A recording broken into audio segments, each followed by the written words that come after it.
Up, we have Daredevil from the Ace Combat 7 Skies Unknown soundtrack. Once again, everybody, this is a Basterd's LFA, a layman-friendly analysis. I'm a professionally trained musician, a composer, and I hope to explain things in a way that you don't have to be a professionally trained musician to understand what is happening here musically. This is the first time I'm hearing this track. So I will be pausing a lot because I'm going to be pointing things out as I hear them. Keep in mind also that if you like the sound of that, I'm all over the place right now. If you like the sound of what we're about to do, make sure you subscribe to the channel. Like the video, share the video, comment, turn on notifications. We just got monetized, so consider becoming a member and supporting the channel further. And consider this, we are recording this live on stream on a single take. I recently messed up my left shoulder. I'm getting that checked tomorrow, but the pain might distract me a little bit. Jeppy, welcome to today. How you doing? All right, let's do this. Daredevil from the Ace Combat 7 soundtrack. Let's see what we got here.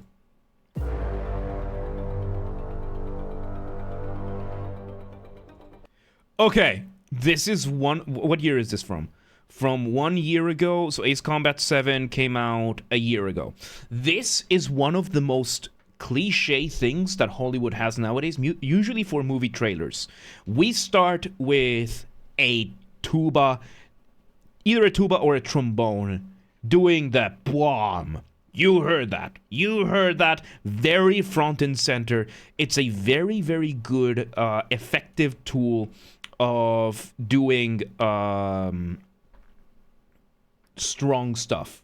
Very, very strong stuff. Remind me after we finish this, Jeff, because we changed how we do requests. So we had that, and then we had in the background a very faint synth to go along with it, and it seems like it's gonna build up a little bit more. But then, yeah, that when it comes to music, when you have a cliche, unlike in other genres and other mediums, a cliche in music works. And it's a good thing to have a cliche because it works. There is, of course, such a thing as overdoing it, but we're 5 seconds in. Let's see where they take this.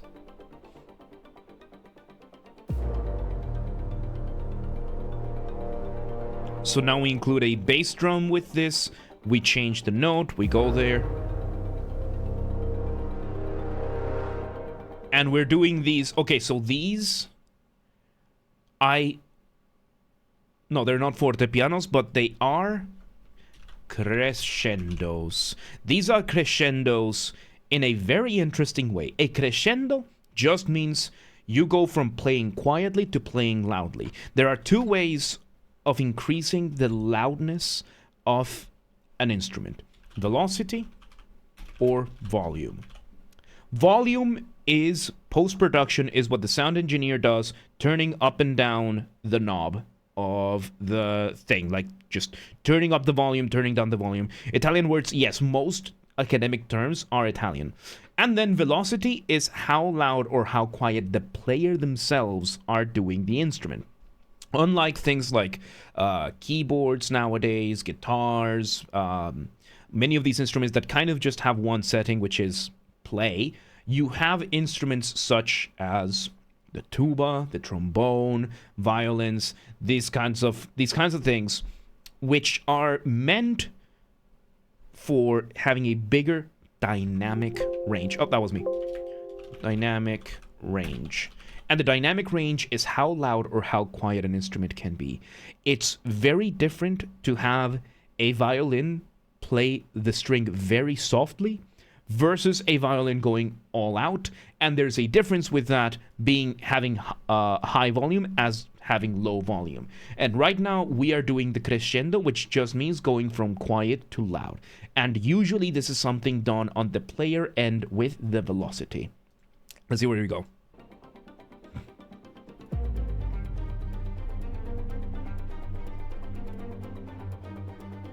Okay, and we do a very cool doubling over here. So this is very quiet. I'm surprised at how quiet this track is. Now, when it comes to orchestration, the study of which instrument does what, you can have doublings. A doubling just means there's more than one instrument playing the same thing. Right now, what we are doing is that we are taking we're doing an accentuation doubling, because right now we are having the synth doing these really cool peaked, but at the same time going up and down, up and down. And what we are having is we are doing the violins and we're telling them, you play here, here, here, here. So whenever the synth is doing those upward moves, you play those as well. And now we are going from this pretty cool loop that we have to making a motif out of that with those violins. It is really cool. It's really cool. Yeah, just the LFA. Yeah, on the LFA channel. Yeah, but those will take time. But yeah, let's see where this goes. And by the way, what this synth is doing is called an ostinato. An ostinato just means the instrument is doing a loop of the exact same thing over and over. That's what that little synth is doing in the background. It's really cool. I don't even know what that is, Slapcake, so there you go. We're bringing the cymbal, and now we bring back a little bit louder that... Oh, yes! Okay, finally we get this. We have done so many tracks... My shoulder. So many tracks we've done, but we never had an orchestra do chords with their brass. Now, when it comes to an orchestra, brass instruments, those are going to be your trumpets, your trombones, your tubas. You can technically count the French horns into that as well. We might see, right? But the risk of using brass in an ensemble is that they are very, very loud. They are very loud instruments. If you have an orchestra, you could have the 50, 60, maybe even 70 people playing your violins, violas, cellos, double basses, your flutes, your oboes, your clarinets, your bassoons, and all of them could be playing really loud, and then you could have one trombone player play louder than all of them combined. That is the risk of using brass. However, brass, because of that, is a very bombastic instrument, and it gives you that sense of victorious, glorious, warrior-esque sense. And when you make chords, when you actually play chords, you have them play more than just one note. You get this very cool sound that on top of that, it sounds kind of like royal, like very majestic at the same time, in a very different way than you would have something like a violin playing a chord or like two flutes playing a chord. It's very, very unusual. Or not unusual, it's just very tricky to pull it off. But right now, they did. See where this goes. Oh, that tuba playing that very low note.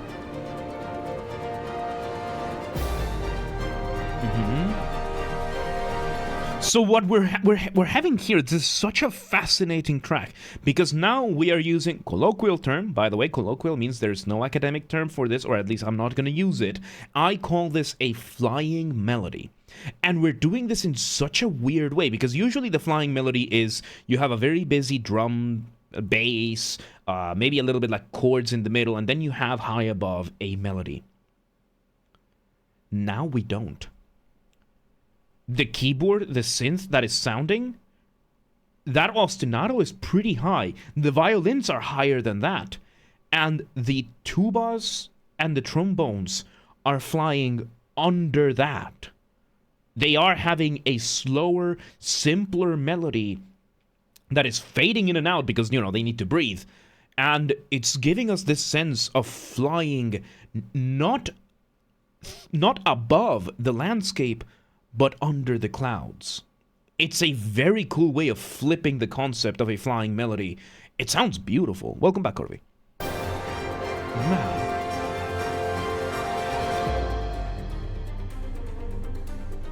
Okay, now we take it back. We introduce a little bit of... we introduce some percussion.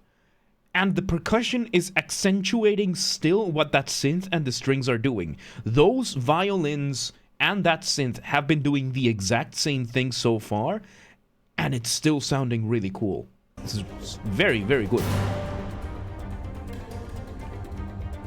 That was... Okay, those are called... So those are stingers, those are accentuated staccatos. Oh! You hear that falling line? Kind of like... something fell down.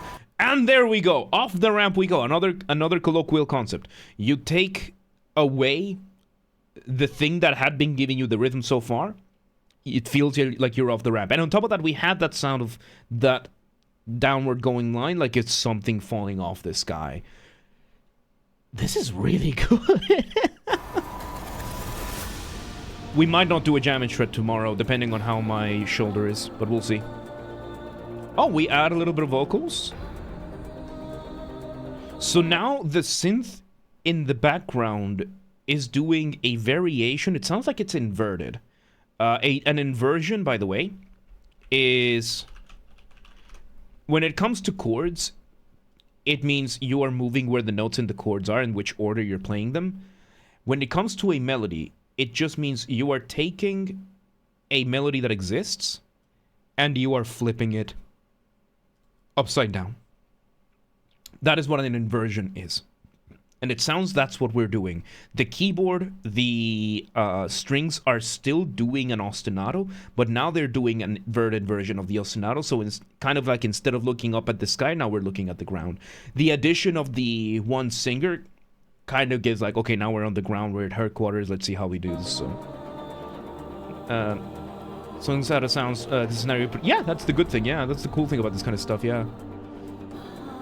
And this is why I like analyzing video game music, because usually these will have these types of things in mind. So we will be able to discern this kind of thing.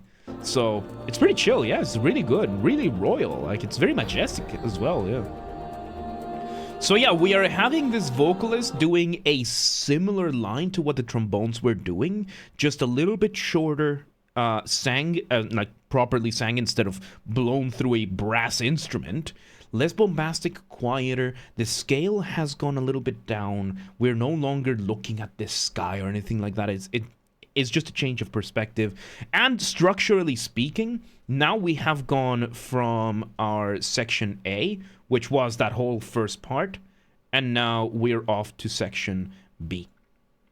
When it comes to music, form is super important, is the structure for your music. We had section A, that whole thing with the brass and everything. Now we're in section B. Section B always needs to be something contrasting one way or another. However, there is a very delicate balance to have. You don't want to give the listeners something completely different and completely unfamiliar, but you also don't want to do an exact repetition. So transitioning from A to B is going to be tricky. You do want to keep some things as familiar as possible. In this case, it is the fact that we had the first motif being played, the ostinato being played by that keyboard and the violins. Now we're doing that upside down. But it's the same idea with that same rhythmic concept. And that is familiar enough, yet contrasting enough to give us this. So let's see where it goes. Very faint percussion now.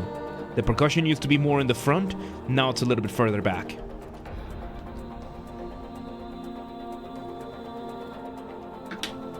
Alright. Alright, now. Oh, there we go. And now we switch back to section A.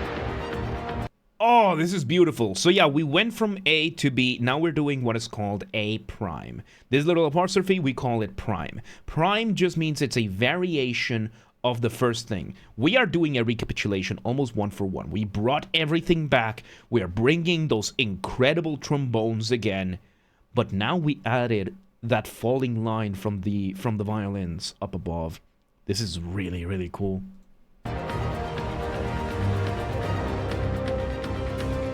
Oh, that falling scale is...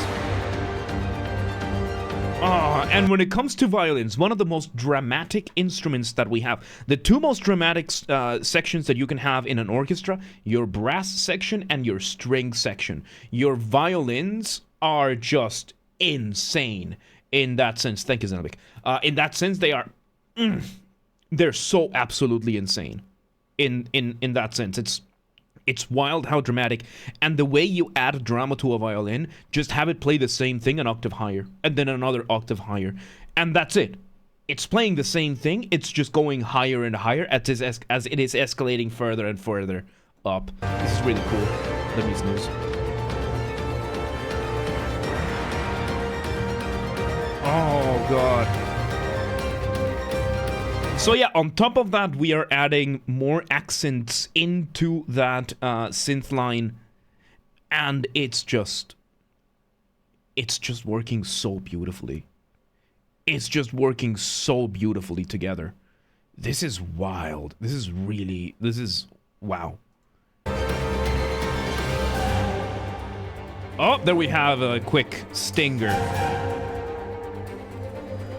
Okay, so now we are off to section C, because this is completely different from what we had on section B, because now we had those stinger vocals, those very short staccato.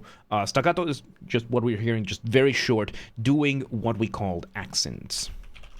Accents in music just means you are taking specific parts, especially right now of the ostinato, and you're telling them, okay, accentuate this part, this part, this part. That means you're gonna play that beat, which is what's happening right now. We're just accenting things, which we went from part A to part B, back to part A, over to part C. This is a rondo. This type of structure is called, this type of form is called a rondo, because it means to go around. We went from part A, then to part B. We went back to part A, then to part C. This is a rondo. Yep, there we go. We're having that falling string line, but we're adding more vocals to this. Oh no. Oh no, it's different enough. Oh, look at that. Yep. Oh, going off the ramp, building that incredible... Oh, that was a beautiful, beautiful release. We could even... that's not a dropping the beat, but that was just... Yeah, you add drama by having the vocalist actually unleash their range. Look at that. With that male chorus in the back playing. And now we have a proper flying melody. We have the vocalist who was once in the ground, small scale. Now we have her in a variation. I got goosebumps out of this. Now everything is going down below, and the line that used to be flying underneath now has broken through and is flying above. This is mwah.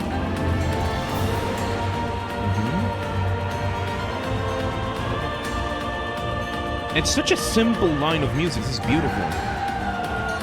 Ooh. And the brass on top of that is giving us such a good accent on top of this.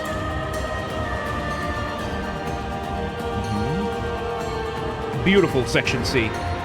Beautiful section C. Where are we going from this? Okay, it looks like we're repeating.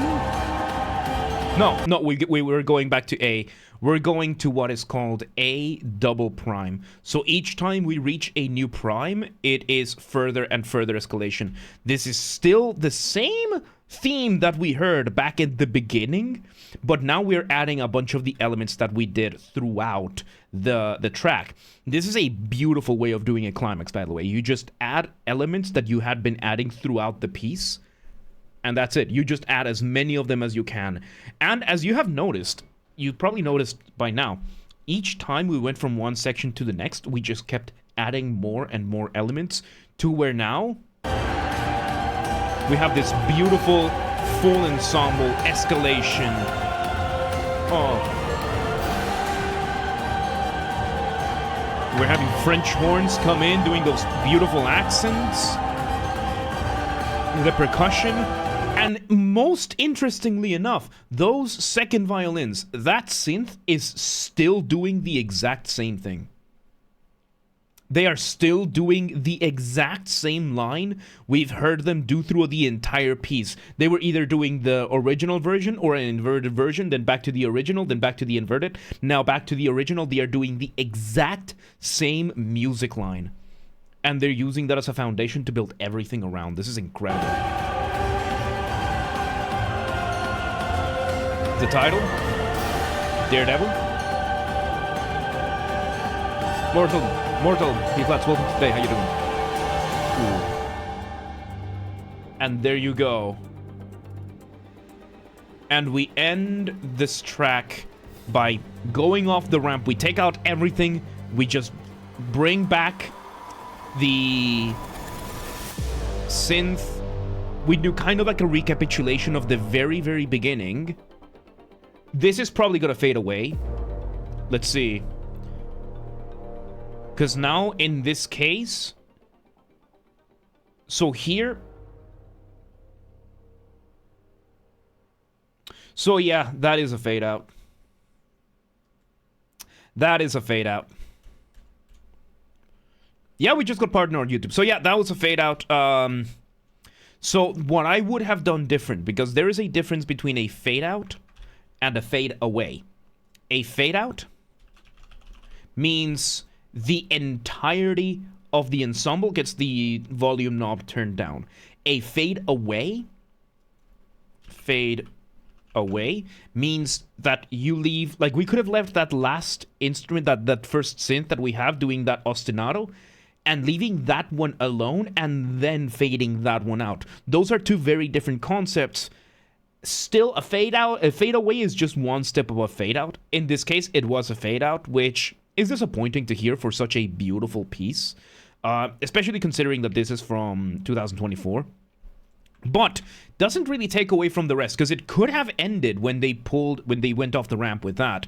But it still worked. It still worked. The fade out here, again, lazy. There are so many ways you could have ended it. You could have ended it before, but what can you do about it? But there you go. That was Daredevil from the Ace Combat 7 Skies Unknown soundtrack. Once again, everybody, this has been a Basterd's LFA, a layman-friendly analysis. I'm a professional musician, a professionally trained musician. I hope I've explained things in a way that you don't have to be one to understand what has happened here. Musically. If you're watching this on the YouTube, thank you for hanging out. Thank you for watching.